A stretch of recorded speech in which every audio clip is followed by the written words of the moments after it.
안녕하세요. 준희쌤입니다. 오늘은 요양보호사 국가시험을 대비해서 제1회 모의고사를 풀어보도록 하겠습니다. 필기 파트에 있는 35문제를 풀어볼 텐데요. 표준교재 개정판 내용을 반영해서 문제를 뽑아보았습니다. 저는 문제 전체를 읽은 다음에 3초 후에 답을 알려드리겠습니다. 문제를 미처 못 보신 분들은 동영상 정지 후 답을 찾아보시기 바랍니다. 그럼 시작해 볼까요? 문제 1번. 다음에서 설명하는 노년기의 심리적 특성은 보기를 보겠습니다. 자신감이 감퇴한다. 결단이나 행동이 느려진다. 이거는 어떤 노년기의 심리적 특성인가요? 1번 조심성의 증가, 2번 애착심의 증가, 3번 외향성의 증가, 4번 유산을 남기려는 경향, 5번 생에 대한 회고의 경향. 정답은 1번 조심성의 증가. 1번이 여기 나와 있는 노년기의 심리적 특성이 되겠습니다. 문제 2번. 건강한 노화를 위한 방법으로 적절한 것은 1번 자녀에게 의존하는 생활을 한다. 2번 사회적 관계망을 점차 좁힌다. 3번 수직적인 부부관계를 유지한다. 4번 지역 자원봉사활동에 참여한다. 5번 만성질환을 민간요법으로 관리한다. 정답은 4번 지역 자원봉사활동에 참여한다. 4번이 건강한 노화를 위한 방법으로 적절한 것이 되겠습니다. 문제 3번. 대상자가 부양 의무자로부터 부양을 받지 못하고 최저 생활을 유지하기 어려울 때 도움받을 수 있는 공적 부조 제도는 1번 국민연금, 2번 고용보험제도, 3번 국민건강보험제도, 4번 국민기초생활보장제도, 5번 산업재해보상보험제도. 정답은 4번 국민기초생활보장제도. 4번이 정답인데요. 여기에서 공적 부조 제도는요, 4번밖에 요양보호사 공부에서 안 배웁니다. 1번, 2번, 3번, 5번은요, 사회보장제도가 되겠죠. 그래서 여기 힌트가 나왔기 때문에 4번을 골라주셔야 됩니다. 문제 4번. 장기요양 인정신청서 및 판정 절차에 관한 설명으로 옳은 것은 1번 지방자치단체장이 장기요양 인정 등급을 최종 판정한다. 2번 장기요양 인정 신청서는 국민건강보험공단에 제출한다. 3번 교육을 이수한 장기요양 기관의 직원이 방문조사를 한다. 4번 대리인이 신청할 경우 요양보호사의 동의가 필요하다. 5번 요양보호사가 대상자에게 장기요양 인정서를 제공한다. 정답은 2번 장기요양 인정 신청서는 국민건강보험공단에 제출한다. 2번이 정답이 되겠죠. 신청서를 공단에 제출해야 3번처럼 여기 방문 조사를 나오는데 3번이 틀린 이유는요. 공단 직원이 와야 되는 거죠. 요양보호기관에서 오는 게 아니라. 그 다음에 1번은 뭐가 틀렸죠? 지방자치단체장이 장기요양 인정 등급을 최종 판정하는 것이 아니라 등급판정위원회라는 곳에서 최종 판정한다라고 배우셨죠? 그리고 4번은 대리인이 신청할 경우 요양보호사의 동의는 필요 없고 당사자나 보호자가 동의를 해야 되는 거죠. 5번 요양보호사가 대상자에게 장기요양 인정서를 제공할 필요는 없죠. 대상자가 어디에 장기요양 인정서를 제공합니까? 기관에 제공한다. 이렇게 해야 됩니다. 센터에 제공을 해야 돼요. 문제 5번. 노인 장기요양보험 제도의 재원 조달 및 비용 청구에 관한 설명으로 옳은 것은 1번 장기요양 기간은 급여 비용을 근로복지공단에 청구한다. 2번 재원은 보험료, 국가지원금, 본인 부담금으로 구성된다. 3번 의료급여 수급권자의 급여 비용은 장기요양 기관이 부담한다. 4번 국민건강보험공단은 급여 비용을 등급판정위원회에 지급한다. 5번 장기요양 보험료와 건강보험료는 통합회계로 관리한다. 정답은 2번 재원은 보험료, 국가지원금, 본인 부담금으로 구성된다. 2번이 정답이 되겠죠. 1번은 장기요양 기간은 급여 비용을 어디에? 국민건강보험공단에 청구를 해야지 근로복지공단 아닙니다. 그리고 3번은 뭐가 틀렸죠? 의료급여 수급권자의 급여 비용은 이 비용은 장기요양 기관이 부담하는 게 아니라 지자체와 국가가 부담을 하는 거죠. 그리고 4번 국민건강보험공단은 급여 비용을 등급 판정이 아니라 기관에 지급을 해야겠죠. 5번 장기요양 보험료와 건강보험료는 통합회계가 아니라 독립회계로 관리가 됩니다. 라고 했어요. 다음 넘어가겠습니다. 문제 6번 다음에서 설명하는 노인 장기 요양 보험 표준 서비스 유형은 보기를 보시면 병원의 동행, 물품 구매, 약 타기, 은행, 관공서 이용 등의 대행 이런 거는 어떤 표준 서비스에 해당이 되나요? 1번 정서 지원, 2번 인지 지원 서비스, 3번 개인 활동 지원 서비스, 4번 신체 활동 지원 서비스, 5번 기능 회복 훈련 서비스. 정답은 3번 개인 활동 지원 서비스 3번이 여기 나와 있는 내용에 해당이 되겠습니다. 문제 7번 요양보호 서비스를 제공할 때 대상자의 상태 변화와 약 복용 여부를 파악하는 요양보호사의 역할은 1번 옹호자, 2번 상담자, 3번 관찰자, 4번 정보 전달자, 5번 동기 유발자. 정답은 3번 관찰자. 3번이 정답이 되는데요. 어르신께서 아침에 약 드셨는지 확인하는 거, 약 복용 여부 관찰한다 라고 해야겠죠. 그래서 관찰자가 되겠습니다. 문제 8번 가족이 일방적으로 전기와 수도를 끊어 대상자의 생존을 위협하는 노인학대 유형은 1번 방임, 2번 유기, 3번 경제적 학대, 4번 신체적 학대, 5번 정서적 학대. 정답은 4번 신체적 학대. 4번이 노인 학대 유형에서 전기와 수도를 끊었을 때 신체적 학대가 되겠습니다.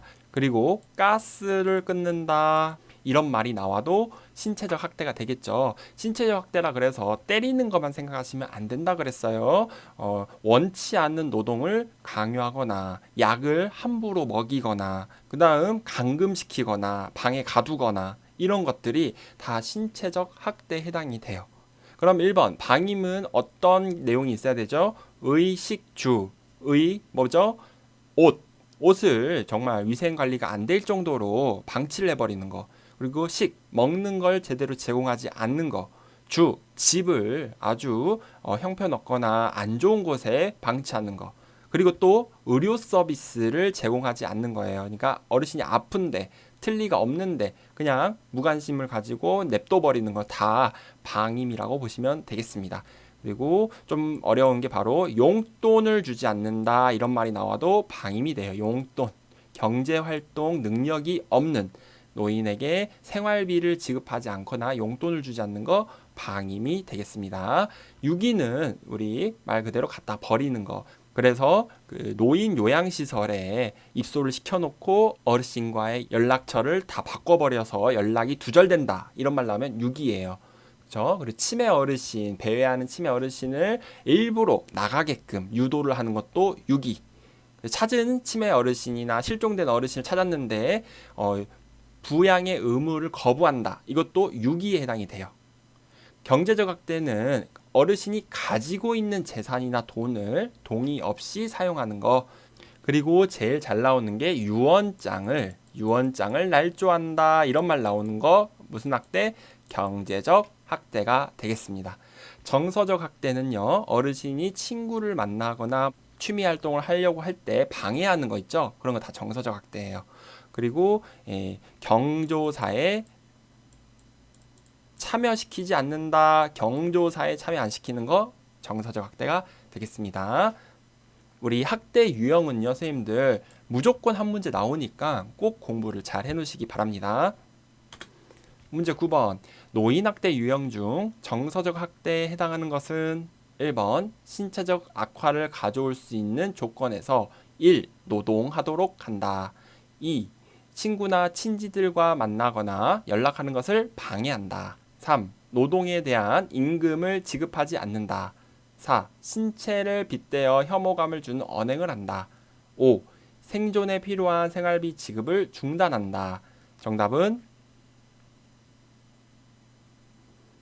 2번 친구나 친지들과 만나거나 연락하는 것을 방해한다. 이런 말 나왔죠. 정서적 학대 2번이 되겠습니다.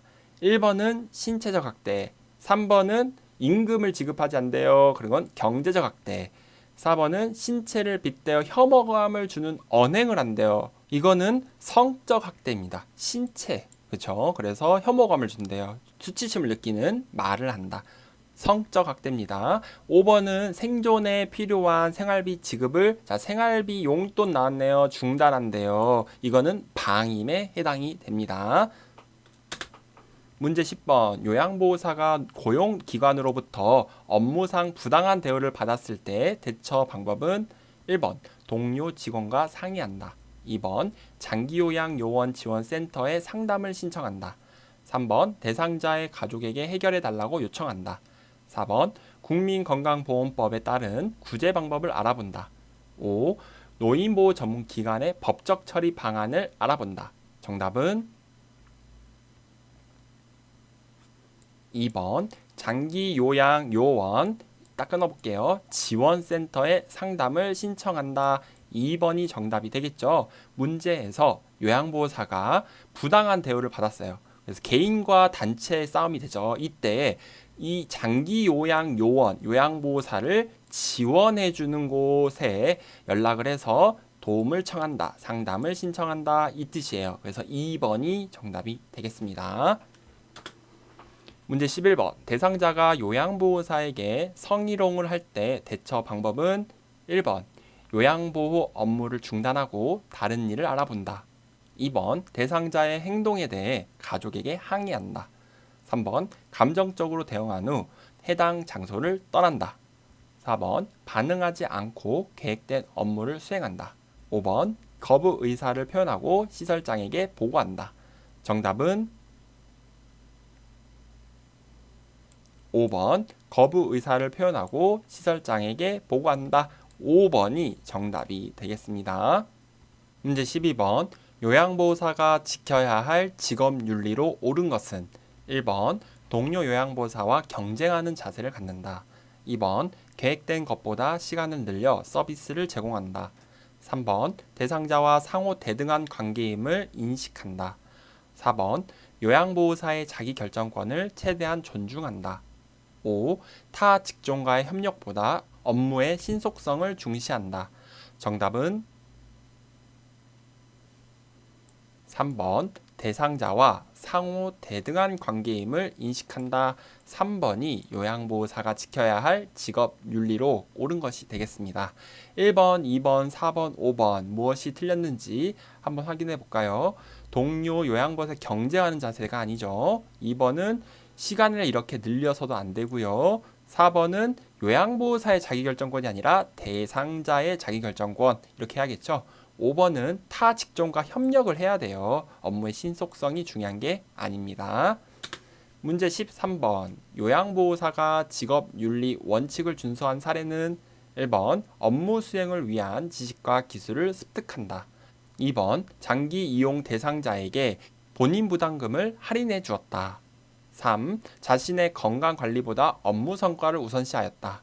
4. 근무 시간을 변경하여 제공한 후 시설장에게 보고하였다. 5.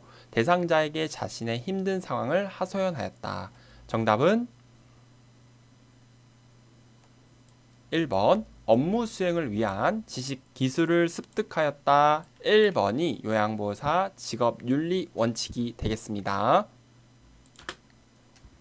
문제 14번 다음 상황에서 요양보호사의 대처 방법은 보기를 보겠습니다. 대상자의 상태가 호전되었다는 이유로 대상자의 가족이 본인 부담금의 할인을 요청하였다. 이때 어떻게 대처해야 되나요?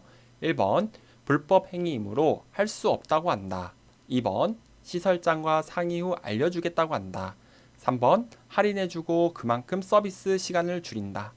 4. 할인 대신 가족을 위한 서비스를 제공해 준다고 한다. 5. 나중에 본인 부담금의 일정액을 돌려준다고 한다. 정답은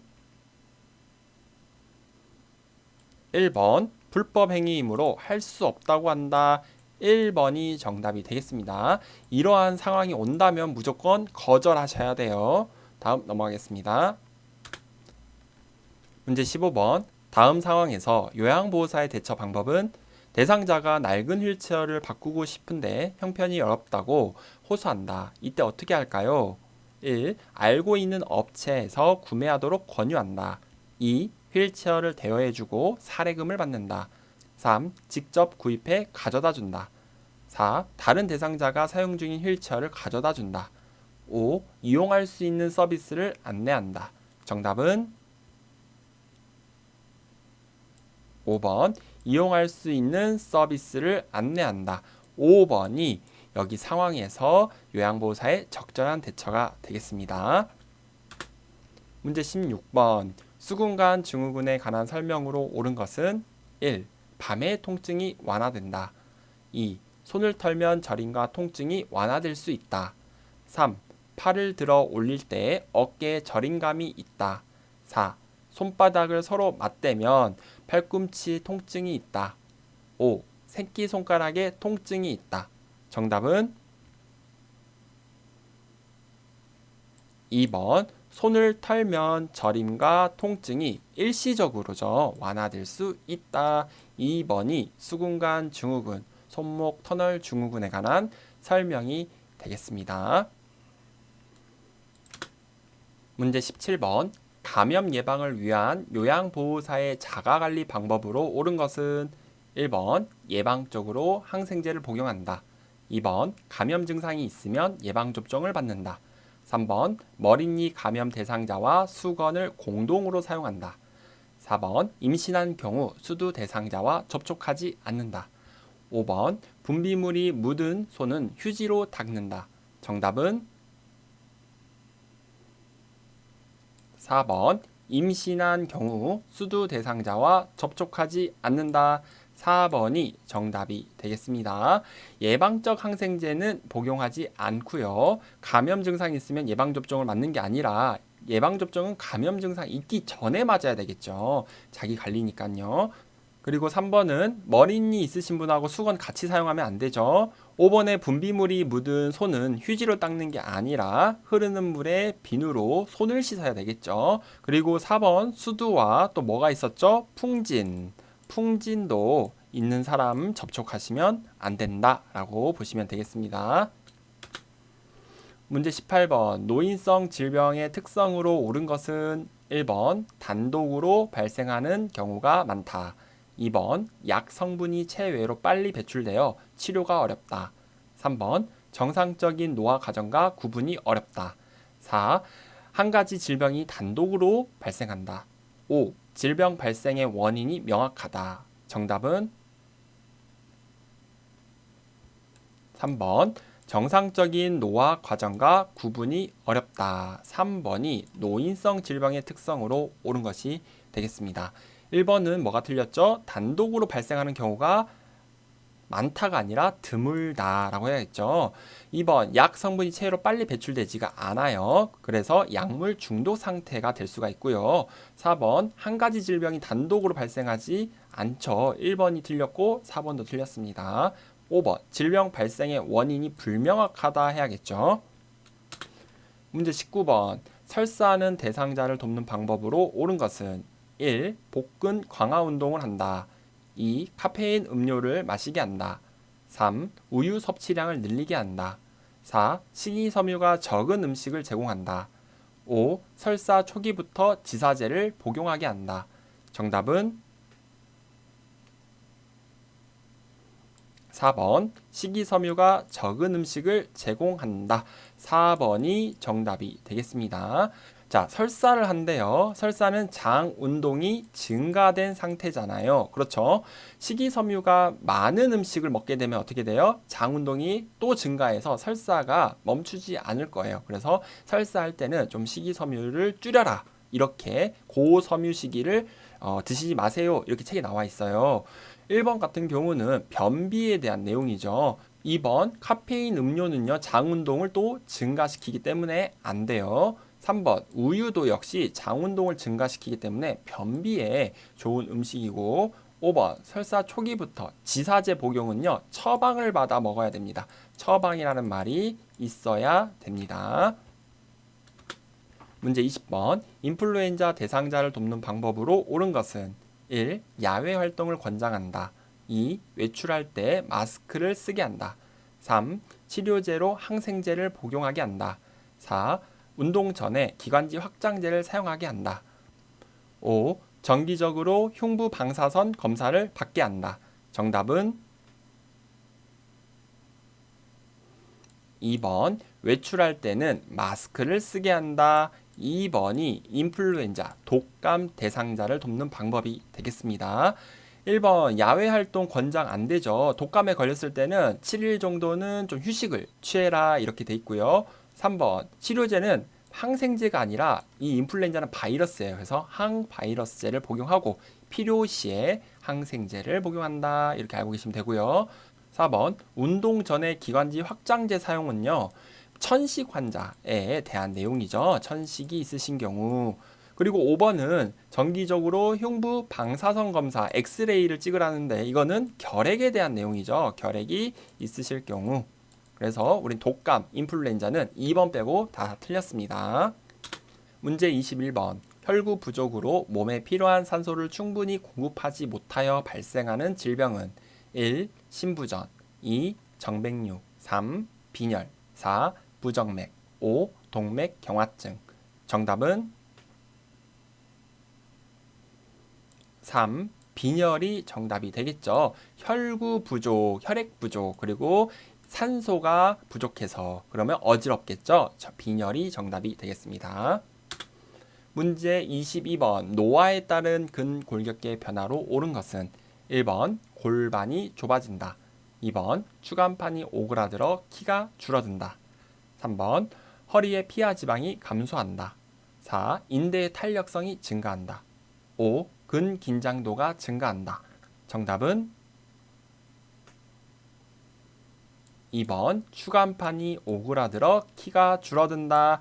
2번이 노화에 따른 근골격계 변화가 되겠습니다. 추간판은 우리가 디스크라고 알고 계실 거예요. 그게 이제 좀 쭈그러드는 거죠. 1번 같은 경우는 골반이 넓어진다 이렇게 책에 나와 있어요. 3번은 허리의 피하지방이 감소합니까? 피하지방이 감소하는 곳은 어디죠? 팔다리가 가늘어지고 감소한다 라고 돼 있고, 허리와 둔부, 엉덩이는 피하지방이 증가한다 라고 해야겠죠. 그래서 감소는 틀렸습니다.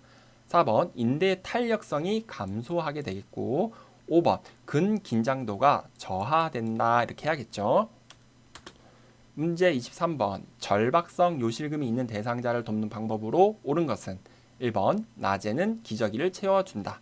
2번 골반 근육 강화 운동을 하게 한다. 3번 웃음 요법으로 프로그램에 참여하게 한다. 4번 식이섬유가 적은 음식을 제공한다. 5번 따뜻한 커피를 자주 마시게 한다. 정답은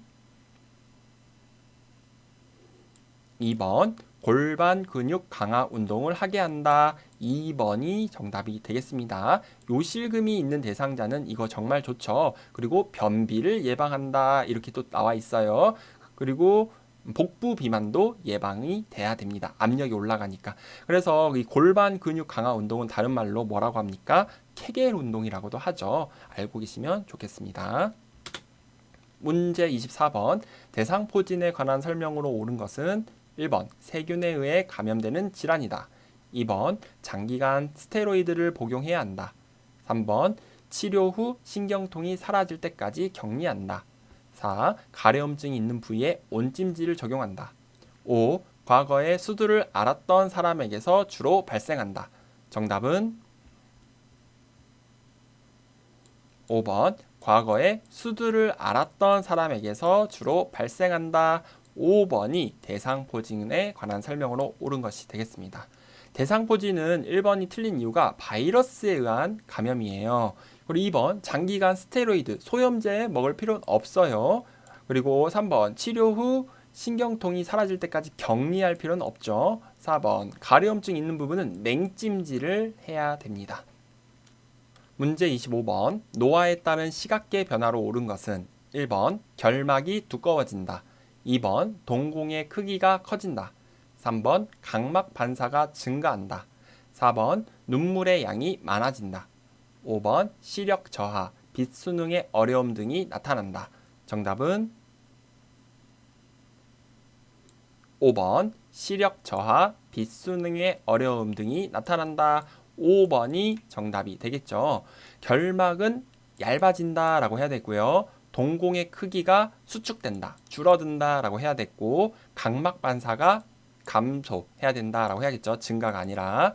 그리고 눈물의 양이 감소한다 라고 해야죠. 그래서 안구 건조증을 많이 호소한다 라고 보시면 되겠습니다.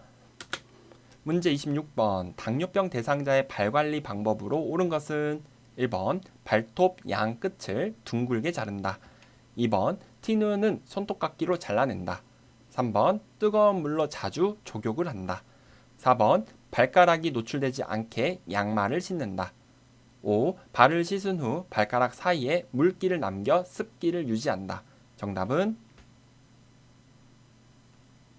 4번 발가락이 노출되지 않게 양말을 신는다. 4번이 당뇨병 환자 대상자의 발관리 방법이 되겠습니다. 발톱은 일자로 잘라야 되죠. 티는 이렇게 함부로 제거하시면 큰일 납니다. 뜨거운 물이 아니라 3번은 따뜻한 물이 되겠습니다. 그리고 4번 여기 물기를 남겨두면 안 돼요. 습진이나 무좀이 생길 수가 있습니다. 문제 27번 뇌졸중이 발생했을 때 나타나는 특징적인 증상은 1번 기억력이 저하된다. 2번 안정시 떨림, 행동 느려짐, 경직 증상이 나타난다. 3번 감정을 잘 조절하지 못한다. 4. 상대방의 말을 이해하지 못한다. 5. 몸 전체가 굽어 엉거주춤한 자세가 된다. 정답은 4번 상대방의 말을 이해하지 못한다. 4번이 뇌졸중의 특징적인 증상이 되겠죠. 언어 장애에 해당이 돼요. 그래서 내가 하고 싶은 말이 잘 안 나온다던가 발음이 안 된다던가 또는 이렇게 상대방의 말을 좀 이해하기 힘들다던가 이런 내용이 나오면 뇌졸중의 특징이 되겠습니다. 그리고 흔히 아는 그런 두통 그리고 어지럼증 이런 것들 있죠. 그리고 복시, 시야, 물체가 여러 개로 보이거나 앞이 잘 안 보이거나 그렇죠. 편마비 이런 것들이 뇌졸중의 증상이 되겠죠.